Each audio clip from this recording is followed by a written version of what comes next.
بسم اللہ الرحمن الرحیم۔ شروع اللہ کے نام سے جو بڑا مہربان نہایت رحم والا ہے۔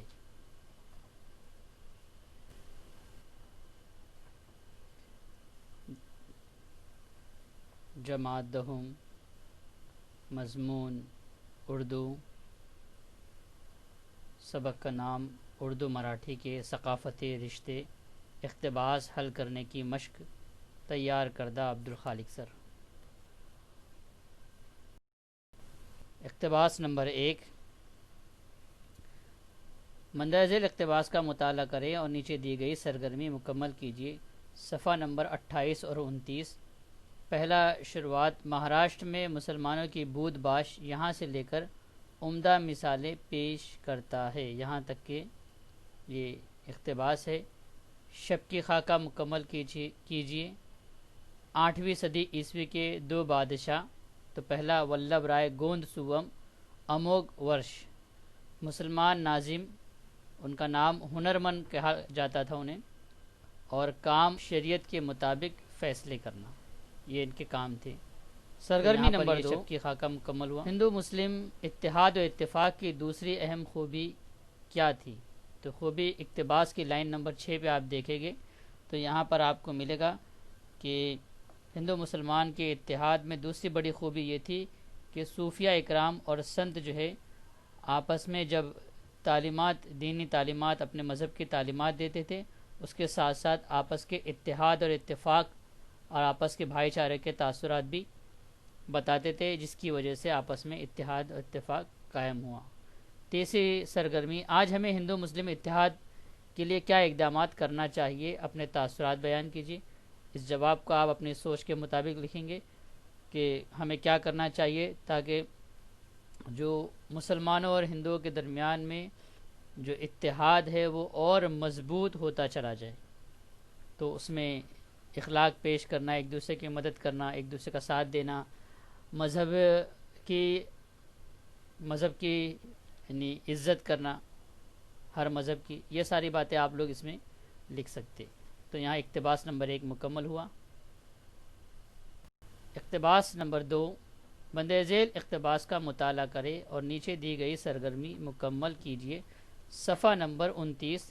یہاں شعر سے شروعات ہے، دو انکھا کی ایک چیز دیکھنا، یہاں سے لے کر بڑی اہمیت کی حامل رہی ہے، یہاں تک کہ یہ اقتباس آپ کا ہے۔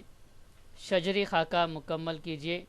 ہندو مسلم اتحاد کی مثال، ہندو مسلم اتحاد کی کون سی مثال ہے؟ مسلم صوفی شاعر کا نام، اس کا کارنامہ، ہندو سنت شاعر کا نام اور ان کا کارنامہ۔ تو مسلم صوفی شاعر کا نام شیخ محمد، کارنامہ یہ ہے کہ ایک مصرع اردو اور دوسرا مصرع مراٹھی کا لکھا کرتے تھے۔ ہندو سنت شاعر کا نام ایک ناتھ مہاراج، ان کا کارنامہ یہ ہے کہ انہوں نے رسول اکرم صلی اللہ علیہ وسلم پر نعت لکھی۔ تو یہ شجری خاکہ یہاں مکمل ہوا۔ سرگرمی نمبر 2، سنت رام داس سوامی اور شاہ تراب چشتی کی کتابوں کی یکسانیت کو اجاگر کیجیے، اس کو آپ کو سمجھانا ہے۔ اقتباس کی لائن نمبر 11 میں آپ دیکھو گے تو یہاں ملے گا کہ استاد کی کتاب مناچے شلوک، اس کو دیکھتے ہوئے انہوں نے کتاب من سمبھاون لکھی۔ اس کی خوبی یہ تھی کہ بحر ایک جیسی تھی اور مضامین بھی ایک جیسے تھے۔ تو آپ کو یہ 11 لائن پر ملے گا۔ تیسری سرگرمی، کیا آج زبانوں کی مدد سے ہندو مسلم نفرت کو کم کیا جا سکتا ہے؟ یعنی جس طریقے سے زبانوں کا استعمال کر کے ہم آپس کی نفرتوں کو دور کر سکتے ہیں، تو اس کا جواب ہاں میں بھی آ سکتا ہے، نہیں میں بھی آ سکتا ہے، آپ اپنی سوچ کے مطابق کریں۔ زیادہ تر ہم جواب ہاں میں لکھنے کی کوشش کریں گے کہ ہاں زبانوں کا استعمال کر کے ہم آپس کی نفرتوں کو کم کر سکتے ہیں۔ جیسے بہت سارے مسلمان ادیب اور شاعر ہیں جو ہندی اور مراٹھی میں لکھتے ہیں، بہت سارے غیر مسلم ادیب اور شاعر ہیں جو اردو لکھتے ہیں، اردو کے بارے میں لکھتے ہیں، اردو شاعر ہیں۔ تو اس طریقے سے جب ہم تہذیب کو آپس میں بانٹیں گے، اس کا لین دین ہوگا تو آپس کی نفرتیں کم ہوگی۔ اسی کے ساتھ ساتھ زبانوں کے ذریعے اپنی مضامین اور شاعری کے ذریعے سے لوگوں کو آپس کی محبت کا پیغام، نفرتوں کو کم کرنے کا پیغام، ایک دوسرے کے لحاظ ادب اور عزت کرنے کا پیغام جب ہم دیں گے تو خود بخود جو ہے آپس کی جو نفرتیں ہیں وہ کم ہو جائے گی. تو زبانوں کی مدد سے ہم ہندو مسلم نفرتوں کو کم کر سکتے ہیں. اقتباس نمبر 3. مندرجہ ذیل اقتباس کا مطالعہ کریں اور نیچے دی گئی سرگرمی مکمل کیجیے. صفحہ نمبر 29 اور 30 پر یہ اقتباس ہے. عربی، فارسی اور اردو کے مرثیے یہاں سے لے کر عمیق گھڑوں میں گر جاؤں گے، یہاں تک کہ یہ اقتباس ہے. صفحہ نمبر 30. شب کی خاکہ مکمل کیجیے. پھگڑی کے تعلق سے 4 باتیں پوچھی گئی ہے. کھیلنے کا طریقہ، کھیلنے کے دوران آنے والی آواز، ہاتھ چھوٹنے پر اور نصیحت. 4 باتیں. تو کھیلنے کا طریقہ، 2 عورتیں ایک دوسرے کا ہاتھ پکڑ کے اپنا وزن پیچھے ڈال کر گھومنا، گول گول گھومنا. کھیلنے کے دوران آنے والی آواز ہوں ہوں، ہاتھ چھوٹنے پر دور پھینکے جانے کا خدشہ. نصیحت، صراط مستقیم پر چلتے ہوئے نفس اور شیطان کے وسوسوں سے بچنا. یہ اس کی نصیحت مختصر. تو یہاں شب کی خاکہ مکمل ہوا. سرگرمی نمبر 2. صنف بھاروڑ کے بارے میں مختصر بیان کیجیے.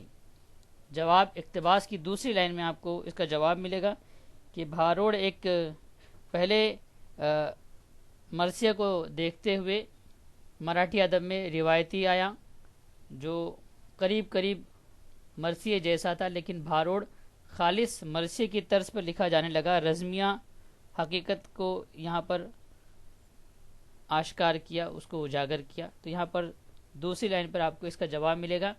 تیسری سرگرمی، بچپن میں کھیلے گئے کسی ایک کھیل کے بارے میں آپ لکھیے. تو یہ آپ اپنے طور پر بچپن کا کوئی کھیل آپ کو یاد ہوگا تو اس کے مطابق آپ اس کو لکھ سکتے، جو بھی آپ کھیل کھیلتے ہیں. جیسے یہاں پہ پھگڑی کا تذکرہ آیا ہے. اس کے علاوہ اور بھی بہت سارے کھیل ہیں، چھپن چھپی، اور لڑکے کرکٹ کھیلتے ہیں، لڑکیوں کے الگ الگ کھیل ہیں، لو کھیلتے ہیں. اس طریقے سے کئی کھیل ہیں. آپ لوگ جو کھیل کھیلتے تھے اس کے بارے میں مختصر کسی ایک کھیل کے بارے میں آپ کو معلومات یہاں پر لکھنی رہے گی 4-5 جملوں میں. اقتباس نمبر 4. مندرجہ ذیل اقتباس کا مطالعہ کریں اور نیچے دی گئی سرگرمی مکمل کیجیے. صفحہ نمبر 30. مراٹھی لوک ادب میں ذات گیت یہاں سے سبق کے آخر تک عوامی ادب میں ان کا مقام مسلم ہے، یہاں تک کہ شجری خاکہ مکمل کیجیے. عورتوں کی تربیت کے لیے لکھے گئے گیت، مراٹھی میں لکھے گئے گیت اور اردو میں لکھے گئے گیت. تو اردو میں پالنے گیت بھوپالی لکھے گئے، اور اردو میں لوری نامہ، جھولنا نامہ اور سہاگن نامہ. یہ 4 باتیں.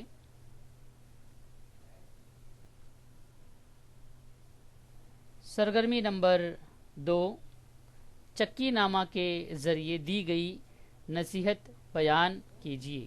تو یہ جواب آپ کو اقتباس کی 6 لائن میں ملے گا کہ جو بات خواجہ بندہ نواز گیسو دراز نے سمجھائی ہے کہ تند کی چکی کو شریعت کے کیل پر ایمان کے دستے سہارے اتنا گھماؤ کہ سوتن شیطان تھک جائے، یہاں تک کہ. اور آخری سرگرمی، تیسری سرگرمی، شیطان کے وسوسوں سے بچنے کے لیے ہمیں کیا کرنا چاہیے. اب یہ ہمیں سوچنا ہے کہ شیطان ہمارا کھلا ہوا دشمن ہے، ہمیں ہر طریقے سے وہ بھڑکاتا ہے، بہکاتا ہے اور گناہوں کی طرف لے جاتا ہے. تو اس سے بچنے کے لیے ہم کیا کریں گے؟ تو اس سے بچنے کے لیے سب سے پہلے تو ہم اپنے آپ کو اللہ کے ذکر میں مشغول کریں گے. جب بھی شیطانی وسوسے آئے تو اعوذ باللہ من الشیطان الرجیم پڑھیں گے. اس طریقے سے ذکر ہے اور نیک اعمال کو مستقل کرنا ہے.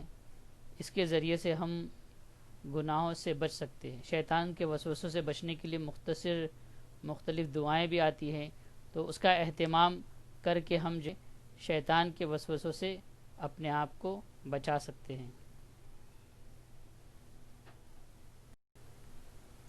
شکریہ، جزاکم اللہ خیر.